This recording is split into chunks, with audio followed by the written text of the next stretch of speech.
A working day, and with spokesperson of President administration on ATO is Colonel Oleksandr Motuzyanyk. Good afternoon, dear colleagues, for your attention. Key events in ATO during the last day. Towards Luhansk, the situation has stabilized a bit, and from Staraya Dar to Orikhovo, there were no ceasefire abuse by illegal military formations. At the same time, at key places of Ukrainian defense, there are battles. And last night, the enemy shelled upon our positions near Stanitsa Luhansk. In the morning, there was a small battle near Shast at around 2 o'clock in the morning. They shelled using a mortar near Zolote. The most difficult situation is in Troitsky, where our fortification facilities were shelled using artillery of the enemy. And there is information that they install howitz and Hrad in Irmanova. Towards Donetsk near Svetlodarsk yesterday, there was quite calm yesterday. The enemy sometimes used only small arms and near on separation line from Rosadki to Luhansk. Near Horlivka also the situation has stabilized. The enemy manifested activity only Mayorsk and Novhorodsk, shelling our forces from Horlivka outskirts. From Horlivka to Yasenovata, the enemy shelled upon the Ukrainian checkpoints in Versky-Torets and Kamska. The enemy concentrated heavy weapons in living quarters of Bartolomoyinka and Yasenovata and used it mostly at night. On the west of Donetsk and suburbs of Donetsk, and the situation is difficult, and the percent of battles is in Piske.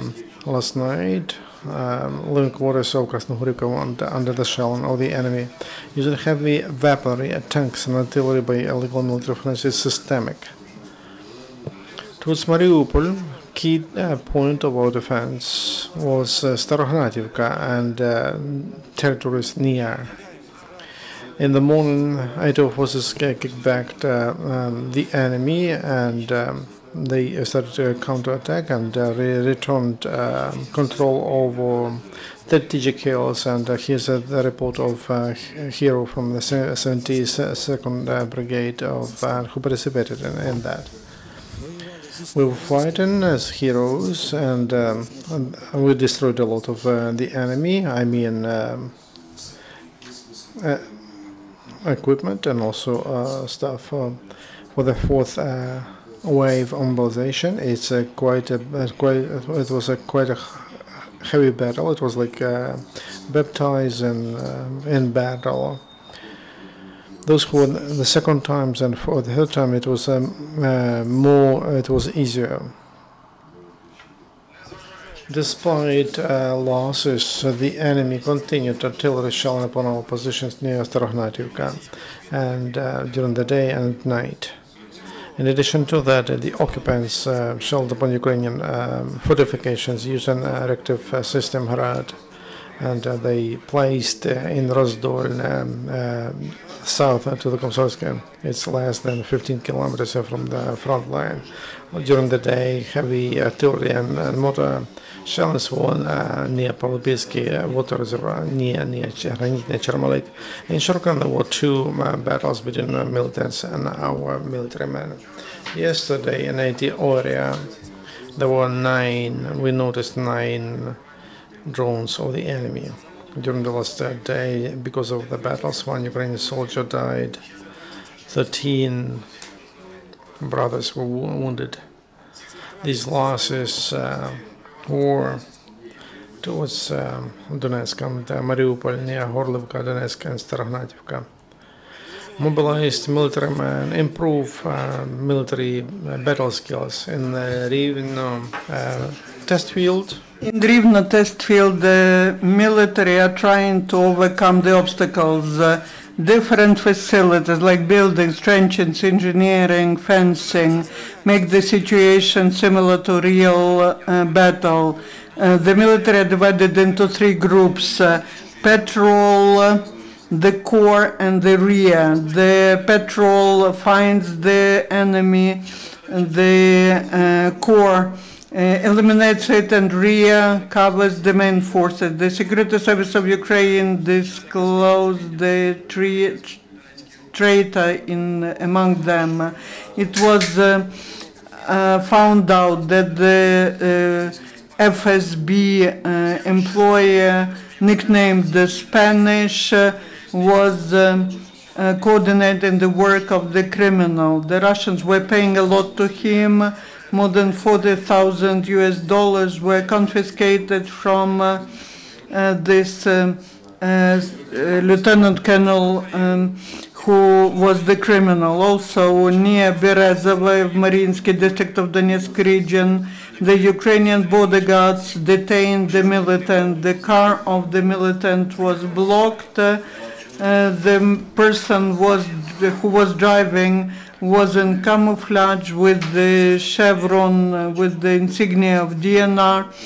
The so-called military card was confiscated from a driver. I would like to remind that at this checkpoint, our bodyguards 2 weeks ago detained the major of the armed forces of Russian Federation who was accompanying the ammunition for militants. Ukrainian law enforcers are confiscating weapons and ammunition in ATO zone. At the highway Pervomaisk-Lysychansk, the law enforcers stopped the truck. 2 kilograms of explosives, 30 cartridges, and 10 cartridges to grenades were confiscated. In Lugansk region, at one of the checkpoints, Ukrainian bodyguards confiscated the ammunition and explosives to signal rockets element from the explosive, and this dangerous finding was discovered by a dog that was trained by bodyguards. And now the story from Ukrainian communication officer Konstantin Akulov, the lieutenant, became military communication officer, not by chance, but he continues what his father was doing. He started his career as a communication officer. Now he's serving in Mariupol, holding the position of the head chief of the Center of Documentary Communication of the National Guards of Ukraine. According to Konstantin,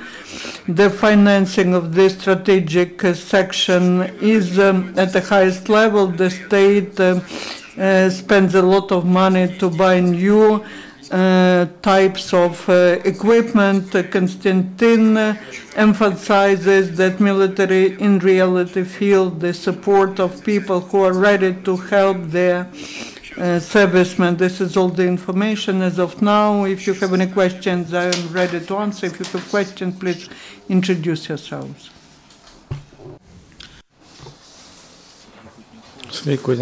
Agency Info.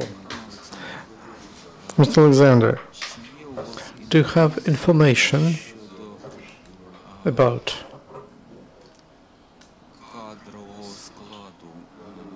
the staff of leadership of General Staff and Ministry of Defense?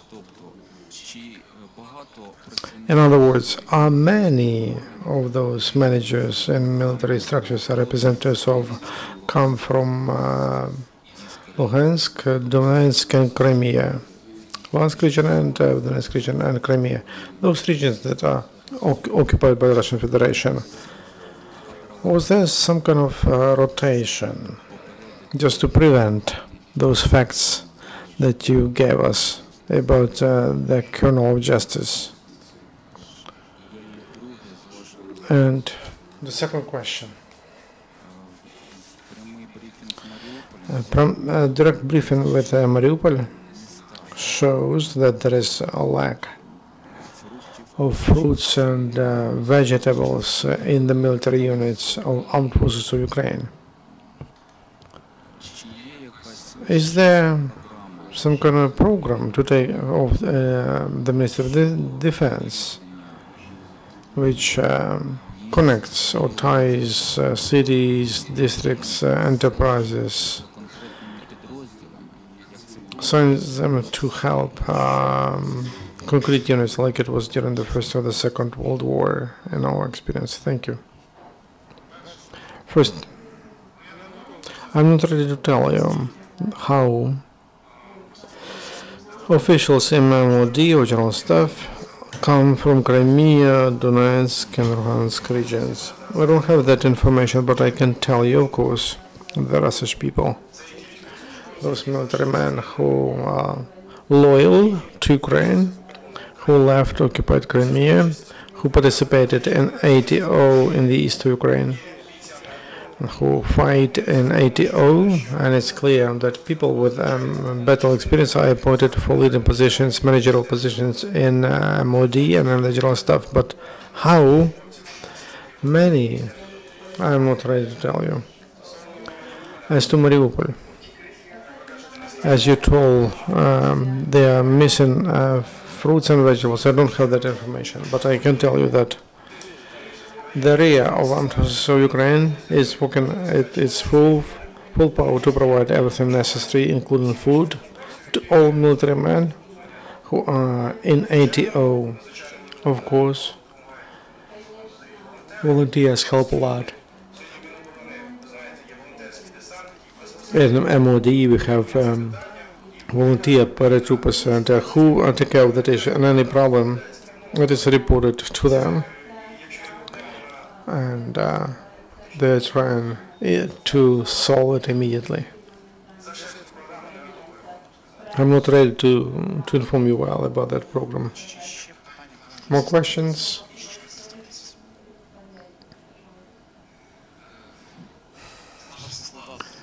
Senior soldier, nostalgic now. I'm on vacations and on National Guards. And there's a problem in our unit.